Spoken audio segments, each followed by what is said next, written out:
कहानी रोम के एक मशहूर म्यूजियम के अंदर शुरू होती है, जहां एक special FBI agent John Hartley अभी अभी पहुंचा है। जॉन एक ऐसा आदमी है जिसके इंस्टिंक्ट्स बहुत शार्प हैं और जो हमेशा शांत रहकर काम करता है। लेकिन आज वह यहाँ कला देखने नहीं आया है। वह इसलिए आया है क्योंकि उसे यह इन्फॉर्मेशन मिली है कि दुनिया के सबसे वांटेड चोरों में से एक नोलन बूथ एक प्राइसलेस आर्टिफैक्ट चुराने की प्लानिंग कर रहा है, एक गोल्डन एग, जिसके बारे में कहा जाता है कि वह खुद क्लियोपैट्रा का था। म्यूजियम का डायरेक्टर उस पर भरोसा नहीं करता। वह बार बार कहता है कि यहाँ का सिक्योरिटी सिस्टम बहुत टॉप क्लास है और कोई भी यहाँ घुस ही नहीं सकता। लेकिन जॉन को यकीन नहीं है। वह म्यूजियम में घूमता है, कैमरास को ध्यान से देखता है, एग्जिबिट्स को चेक करता है और विजिटर्स पर नजर रखता है। उसे कुछ गलत सा महसूस हो रहा है। फिर अपनी जांच के दौरान उसे उस एग के बारे में कुछ अजीब लगता है। वह उस पर थोड़ा सा सोडा डालता है और अगला पल सबको हैरान कर देता है। जिसे प्राइसलेस एग कहा जा रहा था वह घुलने लगता है। यह नकली है, असली वाला तो पहले ही चोरी हो चुका है। अचानक म्यूजियम के अलार्म्स तेजी से बजने लगते हैं। लोग घबरा जाते हैं और हर तरफ भागने लगते हैं और तभी जॉन उसे देख लेता है। नोलन बूथ, वह आदमी जिसे दुनिया का दूसरा सबसे वांटेड आर्ट थीफ कहा जाता है। जॉन एक सेकंड भी नहीं रुकता। वह म्यूजियम के अंदर ही उसका पीछा शुरू कर देता है। पीछा करते करते पूरा माहौल हड़कंप में बदल जाता है। नोलन फर्श पर दौड़ता है, रेलिंग्स के ऊपर से फिसलता है और एक प्लेटफॉर्म से दूसरे प्लेटफॉर्म पर छलांग लगा देता है। उसकी पार्कूर स्किल्स सच में कमाल की हैं। सिक्योरिटी गार्ड्स उसे रोकने की कोशिश करते हैं, लेकिन वह बहुत तेज है, बहुत चालाक है। जॉन उसके बिल्कुल पीछे बना रहता है, पक्का इरादा कि उसे भागने नहीं देगा। एक पल के लिए जॉन उसे कॉर्नर में पकड़ भी लेता है, लेकिन नोलन एक जबरदस्त चाल चलता है। जॉन को भटकाकर फिर से निकल भागता है। वह एक पतली सी पाइप में कूद जाता है, ऐसे फिसलता है जैसे उसके लिए यह बहुत आसान हो, और सीधे रोम की सड़कों में गायब हो जाता है। जॉन पीछे दौड़ता है, रोम की सकरी और पुरानी गलियों से होकर, लेकिन नोलन गायब हो चुका है। चोर हाथ से निकल गया। 56 घंटे बाद नोलन अपनी जीत का जश्न मना रहा है। वह अपने लग्जूरियस अपार्टमेंट में है, एक हाथ में वाइन पकड़े हुए, दूसरे हाथ में गोल्डन एग, और ऐसे मुस्कुरा रहा है जैसे पूरी दुनिया उसी की हो। लेकिन उसकी खुशी ज्यादा देर नहीं टिकती। अचानक दरवाजा जोर से खुल जाता है। जॉन और आर्म्ड ऑफिसर्स की एक टीम अंदर आ जाती है। उन्होंने उसे ढूंढ लिया। नोलन हैरान रह जाता है, इतनी जल्दी उसे कैसे ढूंढ लिया गया। जॉन उसे शांति से सच बताता है, किसी ने उन्हें इन्फॉर्मेशन दी थी। एक चोर जिसे बिशप के नाम से जाना जाता है, वह दुनिया की नंबर 1 आर्ट थीफ है और नोलन की सबसे बड़ी दुश्मन भी। वह दोनों तरफ खेल रही थी और अब नोलन को समझ आता है कि उसे बेवकूफ बनाया गया है। चुराया हुआ एग सुरक्षित वापस मिल जाता है और इंटरपोल को सौंप दिया जाता है। लेकिन किसी के चैन की सांस लेने से पहले ही एक अनोखी घटना हो जाती है। ट्रांसफर के दौरान असली बिशप एक अंडरकवर एजेंट का भेस बनाकर सबके सामने ही असली एग को नकली एग से बदल देती है और किसी को कुछ पता भी नहीं चलता। जब तक उन्हें पता चलता है तब तक बहुत देर हो चुकी होती है। अगले ही दिन जॉन की जिंदगी बिखर जाती है। उस पर चोरों की मदद करने का आरोप लग जाता है। सबूत भी मिल जाता है। स्विस बैंक अकाउंट में उसके नाम से $8 मिलियन की एक डिपॉजिट दिखाई देती है।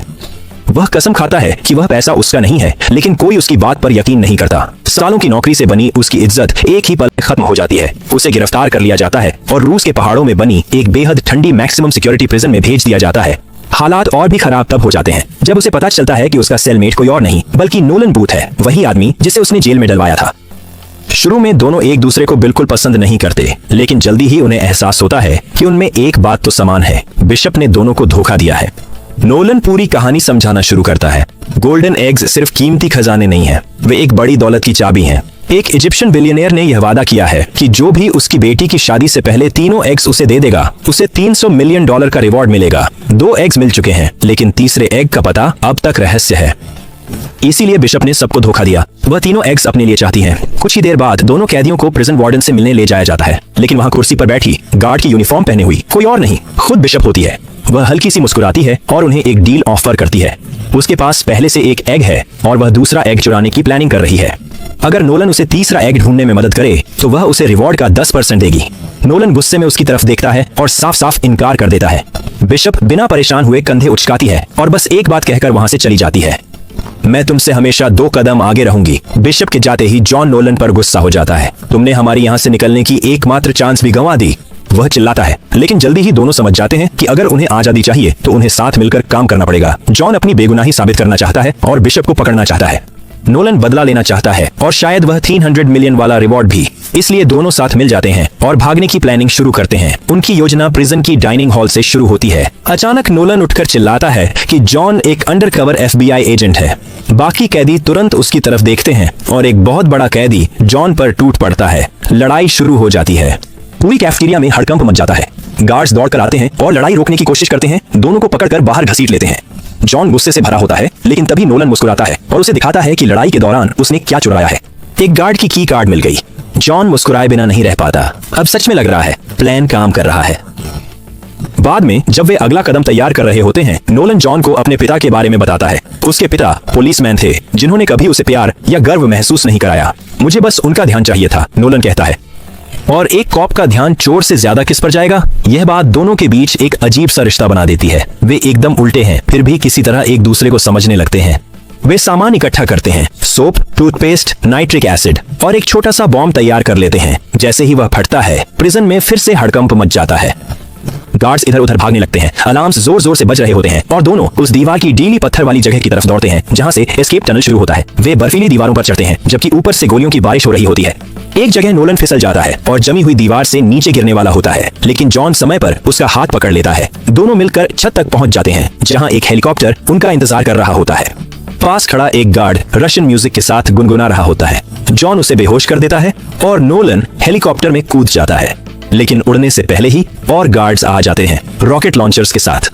एक मिसाइल दागी जाती है जो उनके नीचे वाले ब्रिज पर लगती है, लेकिन जॉन किसी तरह बच जाता है और समय पर हेलीकॉप्टर के अंदर चढ़ जाता है। नोलन हेलीकॉप्टर की मिनी गन से जवाबी गोलीबारी करता है और रास्ता साफ कर देता है और वे रात के आसमान में उड़ जाते हैं, आखिरकार आजाद। काफी दूर बिशप सर्वेलेंस फुटेज के जरिए सब कुछ होते हुए देख रही होती है। वह इंटरपोल को मैसेज भेजती है कि जॉन और नोलन भाग चुके हैं और हल्की सी मुस्कान के साथ अपना अगला कदम सोचने लगती है। उधर दोनों भगोड़े नोलन के पुराने दोस्त डमवे से मिलते हैं जो उन्हें एक प्राइवेट प्लेन दे देता है।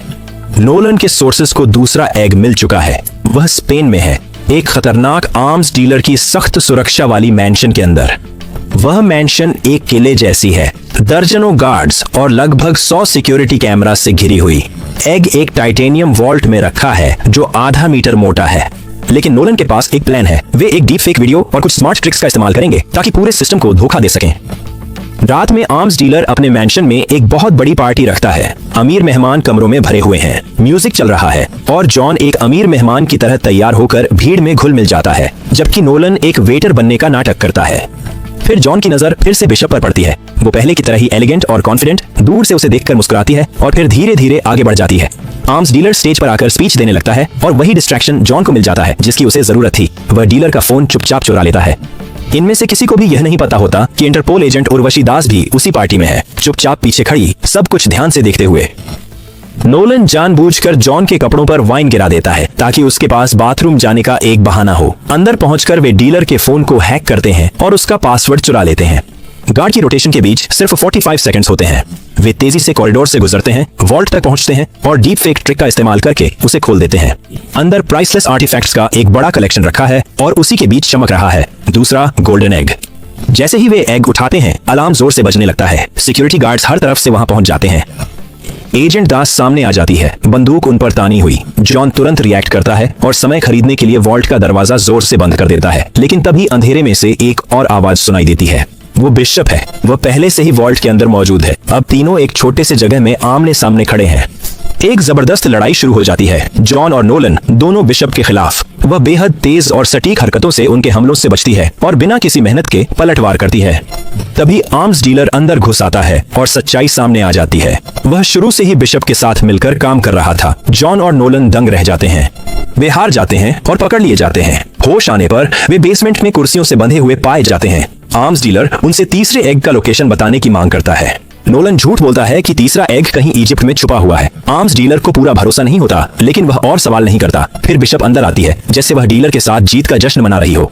वह उसे एक ग्लास शैंपेन डालकर मीठी मुस्कान देती है, लेकिन उस ड्रिंक में सेडेटिव मिला होता है। कुछ ही पलों में वह सांस लेने के लिए तड़पते हुए जमीन पर गिर जाता है। बिशप आराम से वॉल्ट से दूसरा एग उठाती है और जॉन और नोलन को अंदर बंद करके बाहर चली जाती है।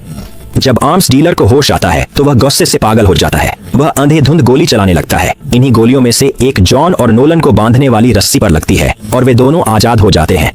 वे बाहर भागते हैं, लेकिन खुद को एक बुल फाइटिंग रिंग के बीचों बीच पाते हैं। चारों तरफ चीयर करती भीड़। एक विशाल बैल उनकी तरफ दौड़ पड़ता है। उसके सींग धूप में चमक रहे होते हैं। नोलन घबरा जाता है और मटाडोर की तरह अपने हाथ हिलाने लगता है, जबकि जॉन किसी तरह उस बैल से बचकर साइड में कूदता है। भीड़ तालियां बजाती है। उन्हें लगता है कि ये सब शो का हिस्सा है। किसी तरह दोनों बच जाते हैं और संकरी गलियों से भाग निकलते हैं। उस रात थके हुए और चोटों से भरे वे एक खाली गली में बैठकर आराम करते हैं। जॉन आखिरकार अपने अतीत के बारे में बताता है। उसका पिता एक थीफ था, एक ऐसा इंसान जिसे वह कभी बहुत प्यार करता था, लेकिन जिसने उसे छोड़ दिया और उसी वजह से जॉन उसे नफरत करने लगा। उसी धोखे ने जॉन को FBI एजेंट बनाया ताकि वह उन लोगों से लड़ सके जिनकी तरह उसका पिता था। नोलन चुपचाप सुनता रहता है, इतना समझते हुए जितना उसने कभी सोचा भी नहीं था। फिर नोलन अपना राज बताता है। उसे पता है कि तीसरा एग कहाँ है। वर्ल्ड वॉर 2 के बाद एक जर्मन ऑफिसर अर्जेंटीना भाग गया था, अपने साथ खजाने से भरा सूटकेस और एक स्पेशल घड़ी लेकर। उस घड़ी में एक छुपा हुआ कोड था जो क्लियोपाट्रा के तीसरे एग तक पहुंचाता था। कई साल बाद नोलन के पिता, जो एक ट्रेजर हंटर थे, उसी घड़ी को ढूंढ लेते हैं और उसके संकेतों को फॉलो करते हुए अर्जेंटीना के जंगलों में छुपे हुए एक गुप्त नाजी बंकर तक पहुंच जाते हैं। किसी ने भी बाकी पजल को जोड़ने में साल नहीं लगाए थे, लेकिन नोलन ने लगाए। अब जब सब कुछ साफ हो चुका है, वह और जॉन घने और खतरनाक जंगल में अपनी यात्रा शुरू कर देते हैं। कीचड़ और जालों से भरी लंबी यात्रा के बाद वे उस बंकर तक पहुंच जाते हैं। जैसे ही वे अंदर कदम रखते हैं, लाइट्स झिलमिलाकर जल उठती हैं और एक खोया हुआ खजाना एक पूरी अलग दौर का उनके सामने दिखाई देता है। पुराना नाजी सोना, हथियार और बीच में तीसरा गोल्डन एग हल्की रोशनी में चमकता हुआ। उसे देखकर उनकी आंखें हैरानी से फैल जाती हैं, लेकिन उसके छूने से पहले ही बिशप अंदर आ जाती है। वह शुरू से उनका पीछा कर रही थी। कुछ ही पलों बाद एजेंट दास और उनकी स्वॉट टीम भी पहुंच जाती है और शांत बंकर एकदम युद्ध का मैदान बन जाता है। चारों तरफ गोलियां चलती हैं, धातु की आवाज गूंजती है और पूरा माहौल हड़कंप में बदल जाता है। गोलीबारी के बीच जॉन, नोलन और बिशप एक पुराने मिलिट्री ट्रक में कूदते हैं और तेजी से वहां से निकल जाते हैं। लेकिन सड़क अचानक खत्म हो जाती है एक विशाल वाटरफॉल पर। ट्रक किनारे से गिरकर नीचे नदी में टकराता है। तीनों गिरने से बच जाते हैं और नोलन पानी से बाहर आता है, एग को कसकर पकड़े हुए। लेकिन जैसे ही उसे पता चलता है कि जॉन गायब है, वह उसे बचाने के लिए फिर से पानी में कूद जाता है। लेकिन यहाँ आता है असली ट्विस्ट। जॉन बिल्कुल ठीक होता है और सच्चाई सामने आ जाती है। जॉन हार्टली असल में कभी भी FBI एजेंट था ही नहीं। वह शुरू से ही बिशप के साथ मिलकर काम कर रहा था। दोनों दुश्मन नहीं हैं, वे प्यार में भी पार्टनर हैं और क्राइम में भी। शुरुआत से ही हर एक बात उनकी प्लानिंग का हिस्सा थी। उन्होंने तीसरा एग ढूंढने के लिए नोलन का इस्तेमाल किया। यह धोखा बहुत चुभता है। नोलन को एक पेड़ से बांध दिया जाता है और वह मजबूर होकर देखता रहता है जब जॉन और बिशप तीनों एग्स के साथ जंगल में गायब हो जाते हैं। बाद में एक भव्य इजिप्शियन शादी में वह बिलियनेयर पूरे दुनिया के सामने क्लियोपैट्रा के तीनों गोल्डन एग्स गर्व से दिखाता है।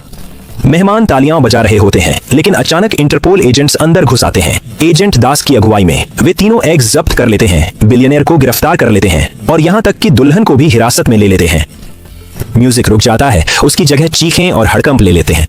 एक छुपे हुए कोने में जॉन और बिशप चुपचाप यह सब होते हुए देखते हैं, मुस्कुराते हुए। उन्हें वही मिला जो चाहते थे, उनके 300 मिलियन। बिना कुछ कहे वे वहां से चल देते हैं। 6 महीने बाद जॉन और बिशप इटली में एक लग्जरी यॉट पर अपनी बेहतरीन जिंदगी जी रहे होते हैं, वाइन पीते हुए और सनसेट का मजा लेते हुए। लेकिन यह शांति ज्यादा देर नहीं टिकती। अचानक नोलन यॉट पर चढ़ाता है। आत्मविश्वास भरी मुस्कान के साथ वह दोनों को ढूंढ ही लेता है। वह बताता है कि उसने उनके बैंक अकाउंट्स हैक कर लिए हैं और उनकी सारी बैंकिंग डिटेल्स इंटरपोल को भेज दी हैं। उनकी चोरी की गई पूरी दौलत अब फ्रीज हो चुकी है, अब बाजी पलट गई है। लगता है मैंने 2 बड़े कॉन आर्टिस्ट को घेर ही लिया, नोलन मजाक में कहता है। लेकिन बात यहीं खत्म नहीं होती। उसके पास एक और, उससे भी बड़ा हाइस्ट प्लान है और उसे उनकी मदद चाहिए। पहले तो जॉन साफ मना कर देता है, लेकिन बिशप जानती है कि अब उनके पास पैसा नहीं है। दोनों एक दूसरे को देखते हैं, शायद आखिरी एक जॉब करने में कोई बुराई नहीं। 3 चोर फिर से एक साथ खड़े हैं, अगले रोमांच के लिए तैयार। और इसी आखिरी ट्विस्ट के साथ फिल्म यहाँ खत्म होती है। अगर आपको ये वीडियो पसंद आया हो तो स्क्रीन पर दिख रहे इन 2 वीडियोस को जरूर देखें।